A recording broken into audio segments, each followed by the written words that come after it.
Hello दोस्तों, मैं जतिन गिल आपका एक बार फिर से स्वागत करता हूं निम्बस आईएएस के यूट्यूब चैनल पे। तो देखो 3 सक्सेसफुल वीडियोस हमारी आ चुकी हैं। अभ्यास सीरीज चल रही है जो कि टारगेट कर रही है प्री को, यूपीएससी का प्री भी और वेरियस स्टेट जैसे कि एचसीएस का एग्जाम, एचएएस का एग्जाम आ गया तो उनके प्री को भी फोकस कर रही है। तो अब डे 4 आ चुका है। 3 वीडियो अगर आपको पसंद आई हैं तो प्लीज़ हमें कमेंट्स में लिख के बताइए, क्या हम इम्प्रूवमेंट कर सकते हैं, आप हमें वो भी बताइए। तो इस बार के क्वेश्चंस मैंने थोड़े से कॉम्प्लिकेटेड या कह लो कॉम्प्लिकेटेड या यह भी कह सकते हैं कि थोड़े से कंसेप्चुअल डालने की कोशिश करी है। ओके, तो प्लीज़ इस वीडियो को ध्यान से देखना है और प्लीज़ साथ के साथ पॉज करके अटेम्प्ट करना है क्वेश्चन को। ओके जी, ओके, चलो जी वीडियो को शुरू करते हैं। फर्स्ट क्वेश्चन, चलिए एक बार इस क्वेश्चन को अटेम्प्ट कर लीजिए वीडियो पॉज करके। चलिए दोस्तों, अब उम्मीद करता हूँ आपने अटेम्प्ट कर लिया होगा। प्लीज़ प्लीज़ प्लीज़ हमें कमेंट्स में लिख के बताइए कि आपने इसका आंसर क्या लिखा। 1 साथ में जो आपने आंसर लिखा वो प्लीज़ बताइए, इससे हमें पता लगेगा कि आप ठीक कर पा रहे हैं, क्वेश्चंस का लेवल कैसा है। अगर सभी ठीक कर पा रहे हैं तो दैट मीन्स मैं कोई और क्वेश्चन लेके आऊँ आपके लिए, है ना। तो ये हमें पता लगता रहेगा, हमारे लिए भी ये फीडबैक मैकेनिज्म है। तो चलिए दोस्तों अटेम्प्ट करेंगे इस क्वेश्चन को। उम्मीद है आप सबने तो अटेम्प्ट कर लिया होगा। चलिए, consider the following statements. Indian parliament क्या है? एक सॉवरेन बॉडी है लाइक द ब्रिटिश पार्लियामेंट। चलिए जी बताइए, क्या ये स्टेटमेंट ठीक है? नहीं, ये स्टेटमेंट गलत है। क्यों? क्यों? क्योंकि जो सॉवरेन है इंडिया में कौन सॉवरेन है? इंडिया में कौन सॉवरेन है? कॉन्स्टिट्यूशन। इंडिया में कॉन्स्टिट्यूशन इज सॉवरेन। तो अगर ये आपको क्वेश्चन आता है कि कॉन्स्टिट्यूशन इज सॉवरेन, ये भी ठीक है। लेकिन अगर आपको एक स्टेटमेंट आती है कि people are sovereign in India, people are sovereign, तो ये भी ठीक है। तो बहुत से मैं एक बार पढ़ा रहा था तो काफी बच्चों ने क्वेश्चन करा कि सर आप ये कह रहे हो कि सॉवरेन इंडियन पार्लियामेंट नहीं है, वी एग्री, वो नहीं है, बट आप ये लिख रहे हैं कि कॉन्स्टिट्यूशन सॉवरेन है। लेकिन हमने तो कहीं पे पढ़ा है, लेट से लक्ष्मीकांत में, कि पीपल आर सॉवरेन, तो दोनों ही ठीक है। अब पीपल सॉवरेन है, ओके दैट इज ठीक है, लिखा हुआ है कि we the people enact the, we give to ourselves, मान गए, ठीक है बात। लेकिन उसकी मैनिफेस्टेशन क्या है?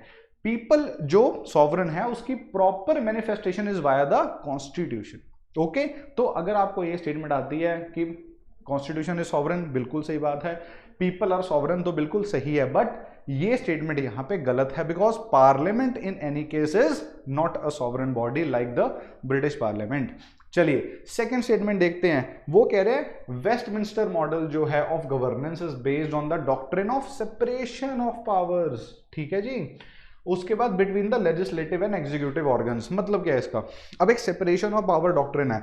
सेपरेशन ऑफ पावर क्या कहती है? मोंटेस्क्यू करके एक स्कॉलर थे, फ्रेंच स्कॉलर थे, उन्होंने क्या कहा था कि अगर एक इफेक्टिव गवर्नेंस होनी चाहिए, अगर एक इफेक्टिव गवर्नेंस होगी तो there should be a separation of power. मतलब जो लेजिस्लेटिव विंग है वो एग्जीक्यूटिव के साथ बिल्कुल नहीं आएगा, जो जुडिशरी है वो इन दोनों के साथ नहीं आएगी, जस्ट लाइक दैट। तो कहां ये फॉलो हो रहा है? क्या इंडिया में फॉलो हो रहा है? इंडिया में एग्जीक्यूटिव कौन है? इंडिया में एग्जीक्यूटिव कौन है? इंडिया में एग्जीक्यूटिव कौन है? पीएम। इंडिया में एग्जीक्यूटिव कौन है? Council of ministers. और लेजिस्लेटिव कौन है? लेजिस्लेटिव कौन है? जो कि पार्लियामेंट है, मतलब एमपीज हैं। तो क्या ये बिना एमपी, इनको एमपी ही होना पड़ता है ना, बिना मेंबर ऑफ पार्लियामेंट होए क्या पीएम हो सकता है? बिना मेंबर ऑफ पार्लियामेंट होए क्या काउंसिल ऑफ मिनिस्टर्स हो सकता है? नहीं। लोकसभा और राज्यसभा की बात नहीं कर रहा मैं, मेंबर ऑफ पार्लियामेंट की बात कर रहा हूं। तो without being a member of parliament you can not be either PM और काउंसिल ऑफ मिनिस्टर्स। तो क्या यहां सेपरेशन ऑफ पावर है? नहीं। तो इंडिया ने ही तो वेस्टमिंस्टर मॉडल को फॉलो करा है। तो जब वेस्टमिंस्टर मॉडल में ही नहीं है तो इंडिया में भी नहीं है, तो इससे हम ये स्टेटमेंट गलत कर सकते हैं। तो what is the answer? D. D is the correct answer. ठीक है जी, चेक करें एक बार हमने ठीक अटेम्प्ट करा है कि नहीं। बिल्कुल ठीक हमने अटेम्प्ट करा है। तो जिन्होंने आंसर डी दिया है, कॉन्ग्रेचुलेशंस, उनका क्वेश्चन ठीक है। तो क्यों क्वेश्चन पूछा गया है? डिक्लाइन ऑफ पार्लियामेंट करके एक प्रताप भानुमेहता स्कॉलर है जो आर्टिकल लिखते हैं इंडियन एक्सप्रेस में, उन्होंने बहुत जिक्र करा है डिक्लाइन ऑफ पार्लियामेंट हो रही है, उन्होंने रिफॉर्म्स बताए हैं, रीजंस दिए हैं, तो उसका करके हमने ये क्वेश्चन डाला था। How to solve it conceptual knowledge. देखो इसमें तो कोई जैसे मैंने आपको लॉजिक बताया पहले, ऐसे लॉजिक से निकाल सकते हो, बट वो भी तभी निकाल सकते हो जब आपको कंसेप्ट मालूम है, जब कंसेप्ट पता है, वैसे नहीं निकल सकता। What to prepare.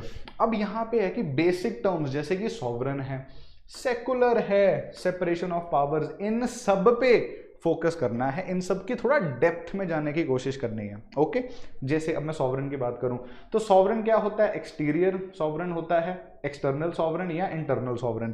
तो इन दोनों का क्या मतलब होता है कमेंट्स में लिख के बताइए, नहीं पता तुम मेरे को पूछिए, मैं एक्सप्लेन कर दूंगा नेक्स्ट वीडियो में। ओके चलिए जी, क्वेश्चन नंबर 2 पे चलते हैं जल्दी से, पर एक बार इसको सॉल्व कर लीजिए प्लीज। चलिए दोस्तों, उम्मीद है आपने सॉल्व कर लिया होगा। एक बार क्वेश्चन को अटेम्प्ट करने की कोशिश करते हैं। Which of the following parliamentary privileges are mentioned in the constitution. Focus क्या करना है, ऐसे कौन से पार्लियामेंट्री प्रिविलेजेस है जो कॉन्स्टिट्यूशन में मेंशन्ड है तो ये तीनों ही होंगे, है ना। क्वेश्चन पढ़ के इतना तो समझ आ रहा है कि होंगे तो ये तीनों ही, बट हमें सिर्फ वो बताने हैं जो कॉन्स्टिट्यूशन में एक्सप्लिसिटली मेंशन्ड है। ओके चलें जी, चलो। Freedom of speech in the parliament, right of publication, ठीक है जी। कंटेम्प्ट ऑफ द हाउस, तो यहां पे आपको सिर्फ ये पता होना चाहिए कि कंटेम्प्ट ऑफ हाउस नहीं है। अगर आप इसको निकाल देंगे, इसको काटेंगे, तो देखो एलिमिनेशन से 3 गलत हो गया, 3 गलत हो गया, बचा गया ये। और अगर आप इस अप्रोच को नहीं अपनाना चाहते, एलिमिनेशन को नहीं अपनाना चाहते, फिर आप अगर आप अगर आप फैक्चुअल नॉलेज को अच्छी तरह रिमेंबर कर सकते हैं तो आपको रिमेंबर करना पड़ेगा आर्टिकल 105। आर्टिकल 105 ऑफ कॉन्स्टिट्यूशन में क्या है, पार्लियामेंट्री प्रिविलेजेस की बात हुई है। तो स्पेसिफिकली पार्लियामेंट्री प्रिविलेजेस कौन से दिए गए हैं, freedom of speech in parliament और राइट ऑफ पब्लिकेशन, ये दोनों। और इसके साथ साथ 44th अमेंडमेंट भी आपको याद होनी चाहिए।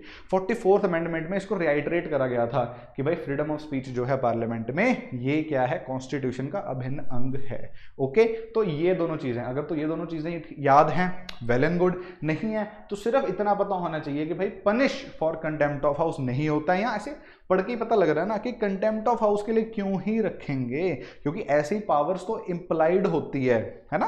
किसी की पनिशमेंट के लिए हम थोड़ी डाल सकते हैं कॉन्स्टिट्यूशन में कि इसको पनिश कर दो, उसने ये नहीं करा। हम तो पॉजिटिव दे सकते हैं कि राइट होना चाहिए, फ्रीडम होना चाहिए। ओके ओके चलिए, तो ऐसे क्वेश्चन निकल जाएगा। Answer is a. चेक करते हैं क्या हमने सही अटेम्प्ट करा है, बिल्कुल सही अटेम्प्ट करा है। तो क्यों पूछा गया, रिसेंटली क्या हुआ था, राहुल गांधी साहब को एक ना निकालने की बात हो रही थी कि इनको सस्पेंड कर दिया जाए, इन्होंने पार्लियामेंट्री प्रिविलेजेस का ब्रीच करा है ना। वो आप केस पढ़ लेना, बहुत लंबा केस है, यहाँ पूरा नहीं बता सकता, बट हाँ वो केस हुआ था, दैट्स वाई ये क्वेश्चन डाला गया। How to solve it, elimination of third statement आप देख चुके हैं। उसके बाद व्हाट टू प्रिपेयर, अब ये पार्लियामेंट का चैप्टर मैं पहले 2 वीडियो में बता चुका हूँ, काफ़ी इंपॉर्टेंट होता है प्री के लिए, इसको एक बार रीड कर लेना है अच्छी तरह से। ओके जी, चलिए दोस्तों नेक्स्ट क्वेश्चन प्लीज अटेम्प्ट करिए। नेक्स्ट क्वेश्चन, चलिए दोस्तों, उम्मीद है आप अटेम्प्ट करके कमेंट्स में लिख चुके होंगे। चलिए अब मैं कोशिश करता हूं इसको अटेम्प्ट करने की। Representatives from most of the princely states, क्या है जी, most of the princely states. Focus यहां करना है, most of the princely states की बात हो रही है। जॉइंड द कॉन्स्टिट्यूएंट असेंबली, मतलब पहले तो क्वेश्चन समझ लो थोड़ा सा। कॉन्स्टिट्यूएंट असेंबली के लिए कुछ इलेक्शन हुए थे, जो प्रोविंशियल लेजिस्लेटिव असेंबली से, आई थिंक मैंने फर्स्ट या सेकंड डे की वीडियो में भी वो क्वेश्चन डाला था कि किसने इलेक्ट करा था। तो वो जो इलेक्ट हुए थे, क्या उसमें प्रिंसली स्टेट्स थे, क्या प्रिंसली स्टेट के रिप्रेजेंटेटिव्स को इलेक्ट करा गया, नहीं, वहां से नॉमिनेट करे गए थे राजाओं के द्वारा। पर उन्होंने ज्वाइन कब करा, क्या वो तभी ज्वाइन कर लिया उन्होंने जब इलेक्शंस हुए थे, वो ये सवाल पूछ रहे हैं। ओके, तो कब पूछा है, immediately after the formation of CA constituent assembly. तो इसको तो बिल्कुल ही कांटा मार दो। क्यों, देखो सीधी सी बात है, अगर तू immediately after the formation of constituent assembly ये ज्वाइन कर गए होते तो व्हाई दिस क्वेश्चन, थोड़ा सोच के देखो ना। अगर ये क्वेश्चन वो पूछ रहे हैं कि most of the princely states क्यों ज्वाइन करे, तो ये तो डेफिनेटली ही नहीं होगा ना। अगर ये होता तो why this question, okay, why this question even arise, क्यों, कुछ तो ट्रिक होगा या इसमें कुछ तो यूपीएससी पूछना चाह रही है, तो इसको तो ऐसे ही हम कर सकते हैं। उसके बाद यहाँ पे अब आपकी बेसिक नॉलेज जो हिस्ट्री की है, बेसिक नॉलेज पॉलिटी की है, वो टेस्ट होगी कि भाई कैबिनेट मिशन प्लान के बाद, when after the cabinet mission was accepted by INC. तो देखो ये बड़ी ना एक तो एम्बिगुअस स्टेटमेंट है। ये कब आया, ये अराउंड आया था 1946 में आया था, मई में, ये मई के अराउंड आया था। और जो हमारी कॉन्स्टिट्यूएंट असेंबली है वो कब फॉर्म हुई थी, वो अराउंड हुई थी 46 में, नवंबर में। तो अगर इनकी डेट का ही अगर हम देख लेंगे तो यार मई से नवंबर में तो बहुत कुछ हो गया होगा। लेकिन हम ये थोड़ी कह सकते हैं स्पेसिफिकली रिलेशन कैसे मेंटेन करेंगे कि after the cabinet mission plan was accepted by INC, यहां पे उसके बाद प्रिंसली स्टेट्स ने ज्वाइन करा। What is the relation between them? INC accept कर रही है तो प्रिंसली स्टेट्स का उनसे क्या लेना देना है? वेरी एम्बिगुअस स्टेटमेंट, कट करिए, कट करेंगे स्टेटमेंट को। उसके बाद after the acceptance of Mountbatten plan, तो ये बड़ा अभी सही चीज लग रही है कि पहले तो ये पता होना चाहिए कि जो माउंटबैटन प्लान है उसकी प्रोविजन क्या थी। माउंटबैटन प्लान को पार्टीशन प्लान भी कहा जाता है, याद है? तो जो पार्टीशन प्लान था उसमें क्या बोला गया? उसमें यह बोला गया कि अब कॉन्स्टिट्यूएंट असेंबली जो है वो पार्टीशन के लिए वोट कर सकती है। जो कॉन्स्टिट्यूएंट असेंबली है वो एक ऐसा कॉन्स्टिट्यूशन बना सकती है जो उसकी मर्जी का होगा, जो पार्टीशन को भी वोट कर सकता है। तो ये प्रिंसली स्टेट्स के लिए बहुत ही फेवरेबल चीज थी। तो after that princely states, most of the princely states joined. Okay, तो ये this is the correct statement. और लास्ट भी देख लेते हैं एक बार, after the constitution was adopted. Now this is very ambiguous. अरे यार, जब कॉन्स्टिट्यूशन ही अडॉप्ट कर लिया तो कॉन्स्टिट्यूएंट असेंबली का क्या काम? तो ये तो बिल्कुल ही कट रही है। तो आंसर इज सी। चलिए देखते हैं जी, क्या हमने ठीक अटेम्प्ट करा इस क्वेश्चन को? बिल्कुल ठीक हमने अटेम्प्ट करा है। तो वाई दिस क्वेश्चन, PYQs ऐसे बहुत पूछे जाते हैं जो आपको कंफ्यूज करेंगे। तभी मैंने कहा था कंसेप्चुअल क्लास थोड़ी ज्यादा होगी, तो ऐसे समझना है, एक दूसरे से रिलेट करने हैं कंसेप्ट को। How to solve it, try to remember the dates. जैसे कि कैबिनेट मिशन प्लान हो गया, उसकी डेट से वो निकल रही है। उसके बाद कंपेयर विद CA's डेट, वही जो मैंने आपको बताया कि नवंबर में आ रहा है, वो मई में आ रहा है, कोई रिलेशन से आपस में समझ नहीं आ रहा है, लग नहीं रहा है। What to prepare making of the constitution, जो चैप्टर है उसमें कॉन्स्टिट्यूएंट असेंबली के बारे में सब कुछ दिया हुआ है, ये वहीं से क्वेश्चन है, तो प्लीज इसको एक बार रीड कर लेना। चलिए जी, फोर्थ क्वेश्चन को एक बार अटेम्प्ट करिए प्लीज। चलिए दोस्तों, उम्मीद है आपने अटेम्प्ट कर लिया होगा question. Consider the following statements regarding Indian constitution. The constitution of India is the lengthiest of the all written constitutions in the world. Constitution contents only the fundamental principles. चलिए बताइए जी, काफी इजी क्वेश्चन है ये तो। बिल्कुल ठीक है, हम हमेशा सुनते आ रहे हैं कॉन्स्टिट्यूशन के क्रिटिसिज्म में कि सबसे लंबा बना दिया, बहुत बड़ा बना दिया, है ना? तो ये तो स्टेटमेंट ठीक है। अब ये कोई स्टेटमेंट आती है कि constitution contents only fundamental principles of governance. तो यहां पे आपको क्या याद आना चाहिए? यहां पे आपको क्या याद आना चाहिए? यहां पे आपको आर्टिकल 263 याद आना चाहिए। सेंटर स्टेट रिलेशंस की बात करते हैं, जीएसटी की बात होती है टैक्सेशन वाले में, तो वो एडमिनिस्ट्रेटिव प्रोविजंस है, गवर्नेंस प्रोविजंस है? अरे वो तो एडमिनिस्ट्रेटिव प्रोविजंस हैं। तो एडमिनिस्ट्रेशन की बात हो रही है, एडमिनिस्ट्रेशन में आर्टिकल 371 याद आना चाहिए। वो सिर्फ गवर्नेंस थोड़ी है, वो तो एडमिनिस्ट्रेशन की भी बात कर रहा है। तो ये क्या है? और सेकेंड ऑफ ऑल, ओनली शब्द जहां पे आ गया, मैंने आपको पहले भी कहा था, जहां पे ओनली शब्द आ जाता है वो स्टेटमेंट हमेशा गलत ही होती है।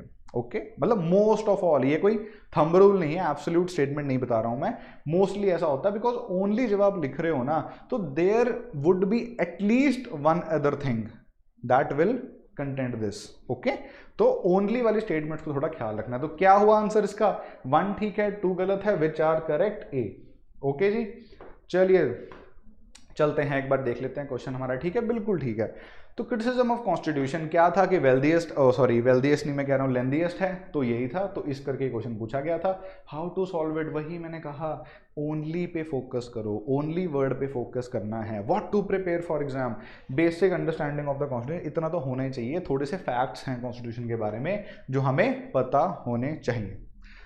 चलिए दोस्तों, अब आ गए हैं हम क्वेश्चन नंबर 5 पे। प्लीज जल्दी से इसको अटेम्प्ट कर लीजिए। हाँ जी दोस्तों, उम्मीद है आपने क्वेश्चन को अटेम्प्ट कर लिया होगा। एक बार रीड करते हैं क्वेश्चन और अटेम्प्ट करने की मैं कोशिश करूंगा इसे। इफ इन एन इलेक्शन, अब ये बहुत ही जबरदस्त कंसेप्ट का क्वेश्चन है। ये तो प्लीज आप कमेंट करके मेरे को बताओ कि आपसे अटेम्प्ट हुआ कि नहीं। मैं इस पे स्टार मार्क कर रहा हूं। Okay, I am marking a star here. 1 2 3, 3 star.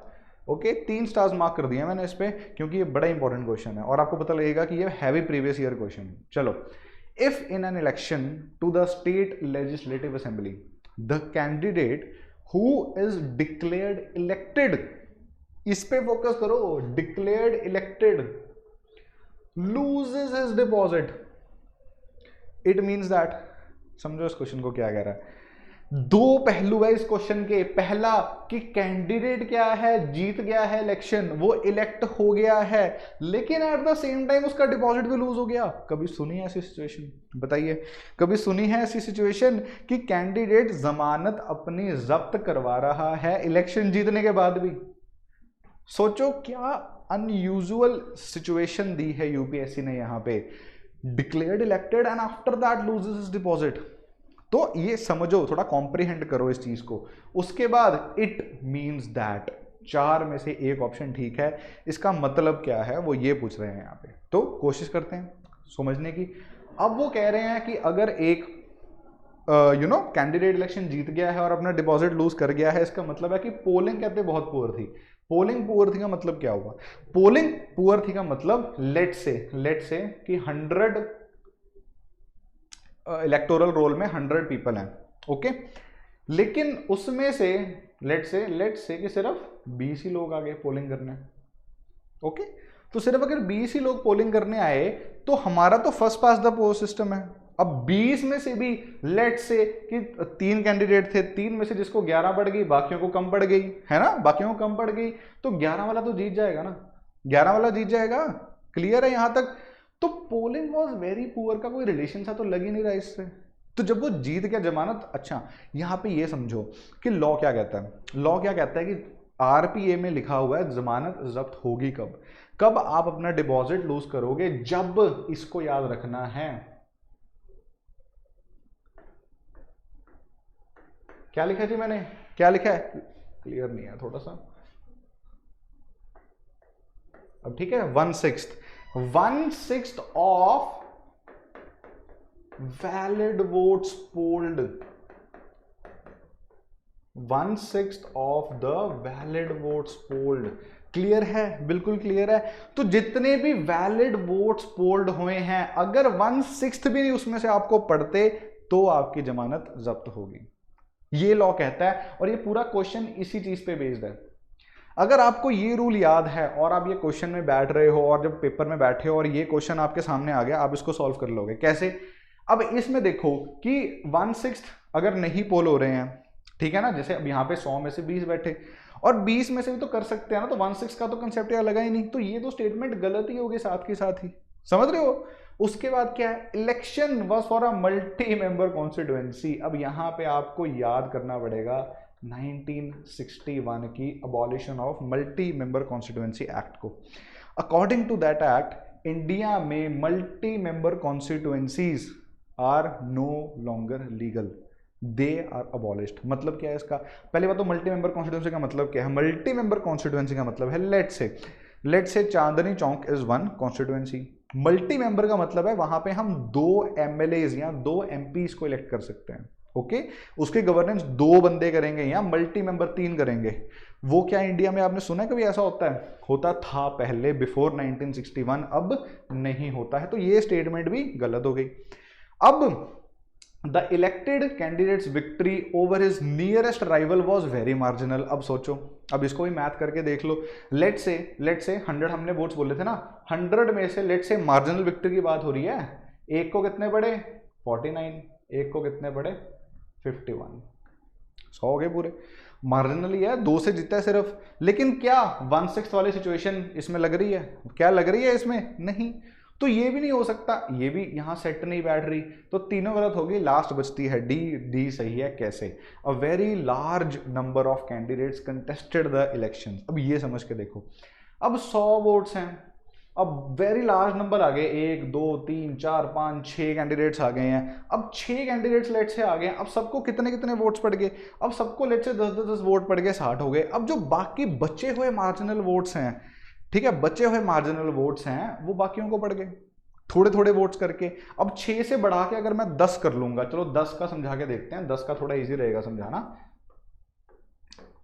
10 candidates हो गए, ठीक है जी, 10 कैंडिडेट्स हैं, तो 10 कैंडिडेट्स में भी से लगा लो, अब सबको 10-10 वोट्स आ रही हैं, ठीक है ना, सबको 10-10 आ गई। लेट से सबको 10-10 आ जाती हैं, किसी को कम भी आ जाएंगी, किसी को ज्यादा भी आ जाएंगी, लेकिन कोई एक कैंडिडेट होगा जिसको सिर्फ 11 वोट्स लेनी है और वो जीत जाएगा।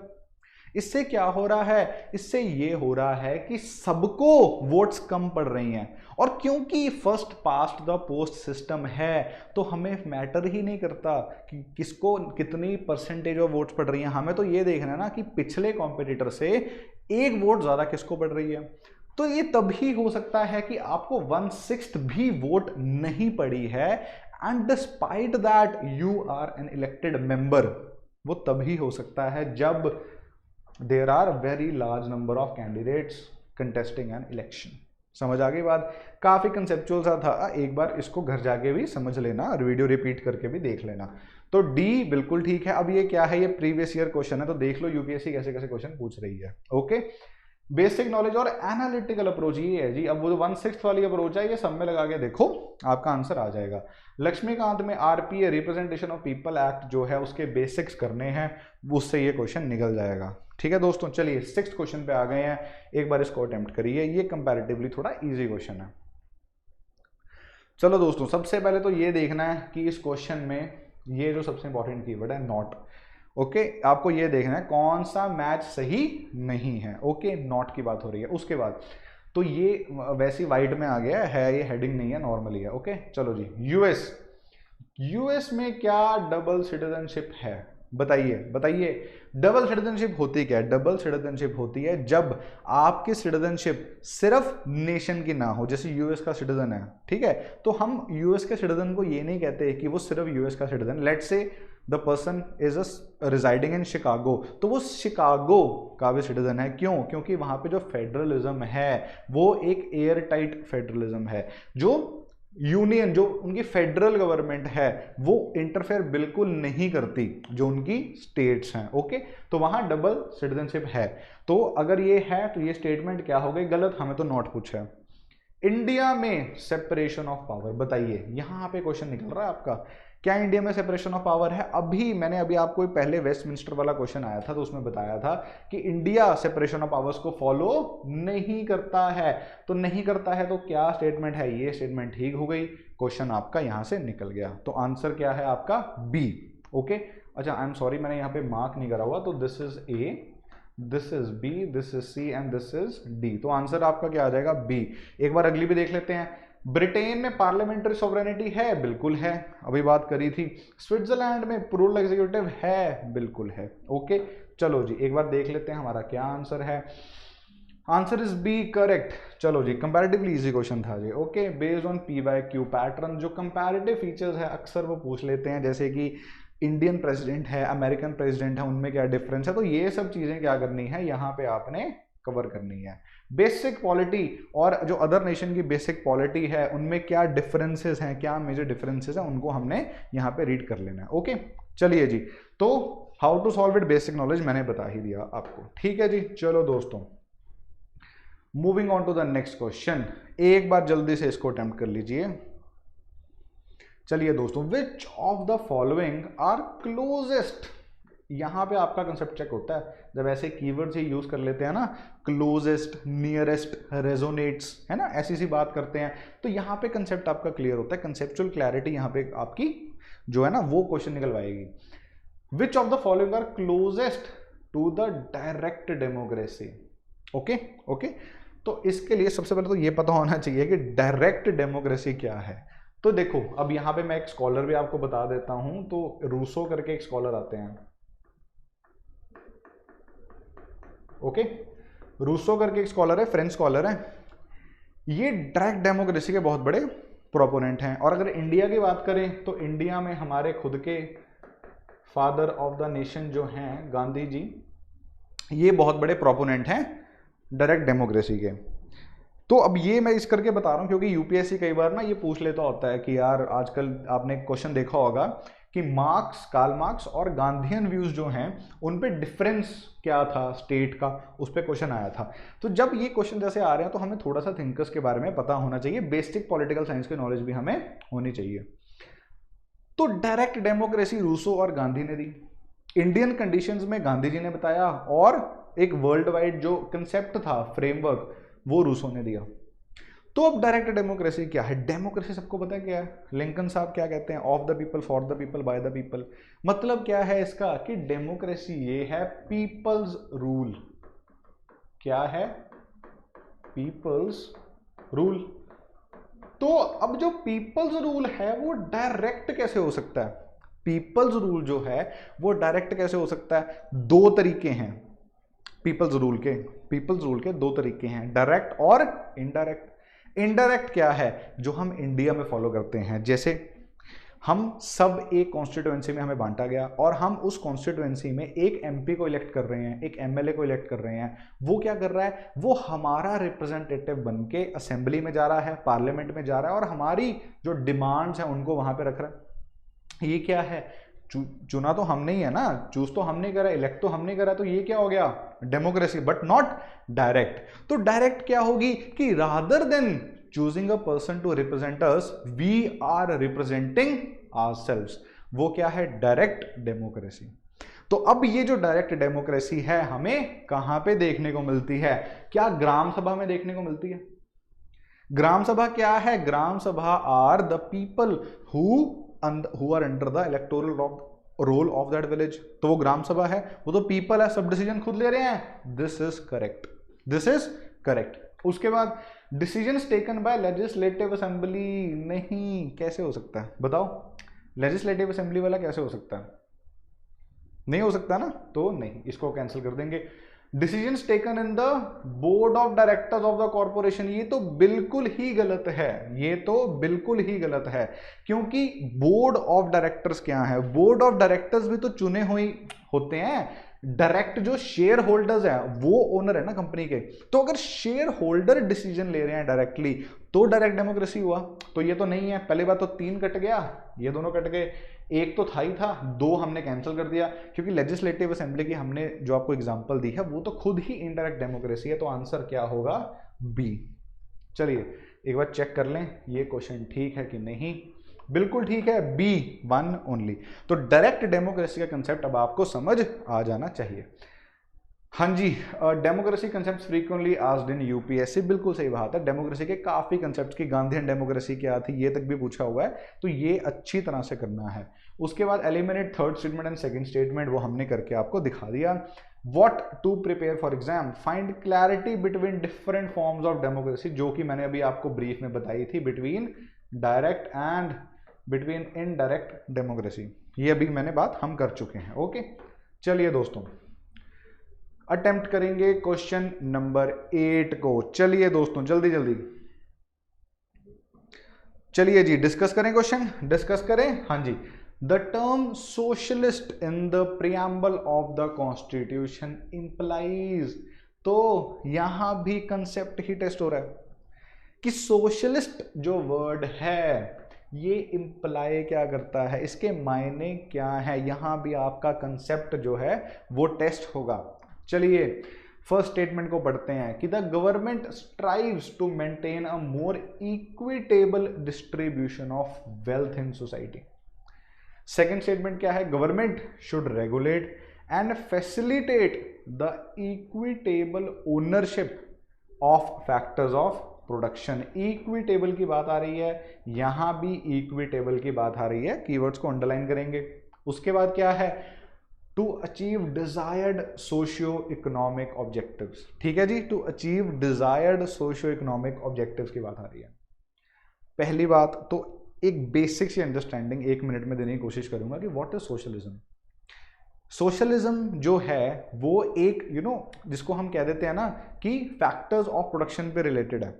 अगर इकोनॉमिक थ्योरी की बात करता हूं, सोशलिज्म ये कहता है कि जो फैक्टर्स ऑफ प्रोडक्शन हैं, जो जितने भी फैक्टर्स ऑफ प्रोडक्शन हैं जिनसे हो सकती है, वो स्टेट कंट्रोल्ड होने चाहिए इन अ वेरी क्रूड सेंस।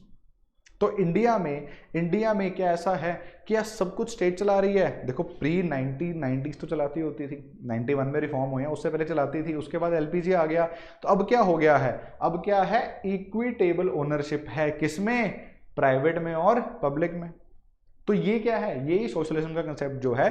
अब आप सोशलिज्म जब भी समझना है, सोशलिज्म ऐसे नहीं समझना कि लेट से मार्क्स ने सोशलिज्म के बारे में क्या किया, दरखाइम एक स्कॉलर है उन्होंने क्या कहा। इंडियन कंटेक्स्ट समझने के लिए ये अंडरस्टैंडिंग यहां से आएगी। तो इंडिया में अगर इंडिया की बात करूंगा तो एक पार्टनरशिप की तरह चल रहे हैं, लेकिन मेन एम क्या है? मेन एम इज कि इक्विटेबल डिस्ट्रीब्यूशन ऑफ वेल्थ होनी चाहिए, मतलब इनइक्वालिटी नहीं होनी चाहिए। तो क्या ये स्टेटमेंट सही है? बिल्कुल सही है। क्या ये स्टेटमेंट सही है? बिल्कुल सही है। ओके जी, चलो तो सी है इसका आंसर। देखते हैं भाई क्या हमने सही अटेम्प्ट करा है कि नहीं। बिल्कुल सही अटेम्प्ट करा हमने, सी ही है। गवर्नमेंट रेगुलेट करती है, लेकिन वो क्या करती है? इक्विटेबल ओनरशिप है, प्राइवेट को भी ओनरशिप दी गई है उसमें। चलो, socialism word is preamble criticise by the civil society members. क्यों? इसलिए क्वेश्चन डाला गया है क्योंकि वो कहते हैं कि अब तो हम सोशलिस्ट रहे ही नहीं हैं। वो कहते हैं कि जो सोशलिस्ट कंट्रीज हैं वो तो सब फेल हो गई, हमने अपने आप को क्या करा है? हमने क्या करा है? सोशलिज्म का कौन सी फॉर्म अपनाई है हमने? डेमोक्रेटिक सोशलिज्म, जहां जिसको नेहरू साहब क्या कहते होते थे? Fabian socialism, Fabian form of socialism. Okay, ये फॉर्म ऑफ सोशलिज्म उन्होंने अपनाई है। तो ये क्या है? ये एक जो क्रूड अंडरस्टैंडिंग या बेसिक या एक western concept of understanding of socialism है, उससे थोड़ी दूर है। Okay, how to solve it? Basic understanding of the term, जैसे कि मैंने आपको पहले भी कहा था, secular, socialist, sovereign, republic, justice, इन सब टर्म्स को बहुत अच्छी तरह समझना है। इन पे बहुत क्वेश्चंस आ रहे हैं आजकल। उसके बाद what to prepare for exam, terms and then implication, जैसे कि ये सब टर्म्स है, ठीक है, इनको अच्छी तरह से पढ़ लो। इनके बारे में कोई आर्टिकल्स बढ़िया आते होंगे, नेट पे पढ़ लो, ठीक है जी। चलो, क्वेश्चन नंबर 9 जल्दी से अटेम्प्ट करिए। चलो दोस्तों, कर लिया अटेम्प्ट। सोशल जस्टिस, किसकी बात हो रही है जी? Social justice. Social justice is one of the ideals enshrined on the preamble. On नहीं, यहाँ पे in होना चाहिए I think. In the preamble of the Constitution, which of the following are correct with regard to the social differences that occur in our society? ठीक है, समझ आ रही है बात कि सोशल डिफरेंसेस की बात आ रही है कि सोशल जस्टिस तो कहते हैं कि हम बात करते हैं कि प्रियम्बल में लिखा हुआ है कि सोशल जस्टिस होना चाहिए, बट वो सोशल जस्टिस जो हो रहा है वो किससे सोशल जस्टिस मांग रहे हैं? कुछ सोशल डिफरेंसेस हैं हमारी सोसाइटी में, तो वो कह रहे हैं कि सोशल डिफरेंसेस जो अकर होते हैं सोसाइटी में उनकी हम बात कर रहे हैं। क्या वो स्टेटमेंट्स ठीक है कि नहीं, वो हम देखेंगे। फर्स्ट स्टेटमेंट बढ़िया,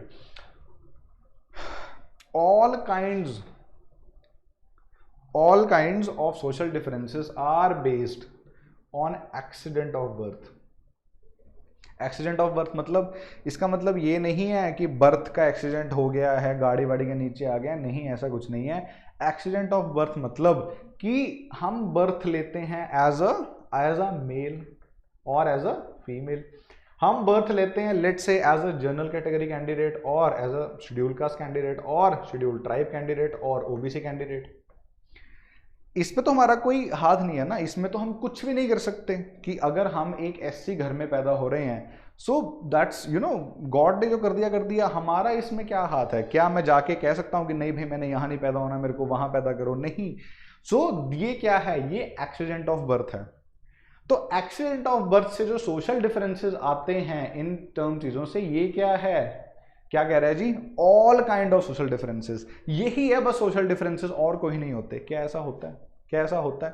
पहली बात तो ऑल शब्द, जैसे मैंने ओनली शब्द बताया आपको कि जो ओनली कीवर्ड है उसको हमने क्या करना है? थोड़ा सा कंटेंशियस रखना है कि जहां पे ओनली आ रहा है, अगर ओनली कह रहे हैं कोई तो एक और होगा, वैसे ही ऑल की जहां बात करते हैं वहां भी ऐसी बात आती है।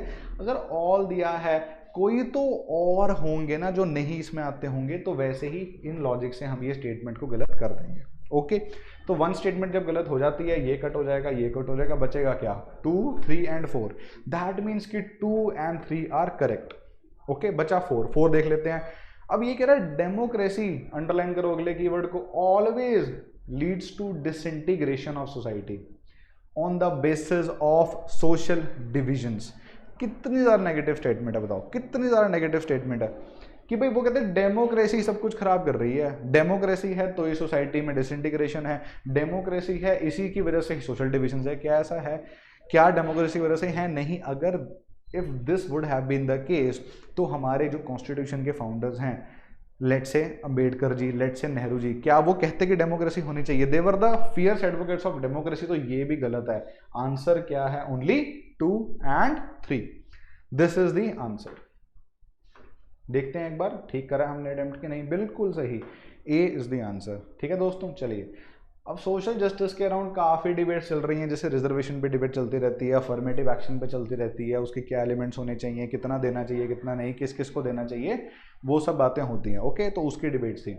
अब how to solve it, eliminate the absolute item, जैसे कि जिसमें ऑल लिखा हुआ है, जिसमें ऑलवेज लिखा हुआ है, उनको तो सबसे पहले काट दो, क्योंकि ऐसी स्टेटमेंट तो एब्सोल्यूट होती हैं और बहुत ही ज़्यादा प्रोबेबिलिटी है कि कोई ना कोई टर्म एक आधी इनसे बाहर लाए करे, तो इसको काट देंगे। What to prepare for exam, concept of social justice and its implications, इसको प्लीज प्लीज प्लीज रीड कर लेना। ओके, तो last question of the day, last question of the day, चलो जल्दी से अटेम्प्ट करो इसको। चलिए दोस्तों, अब हम बात करते हैं विच ऑन, अरे ये थोड़ा टाइपो एरर है, वी आर रियली सॉरी, इसको काट देंगे। विच of the following statements correctly describes the 4th schedule of the Indian constitution.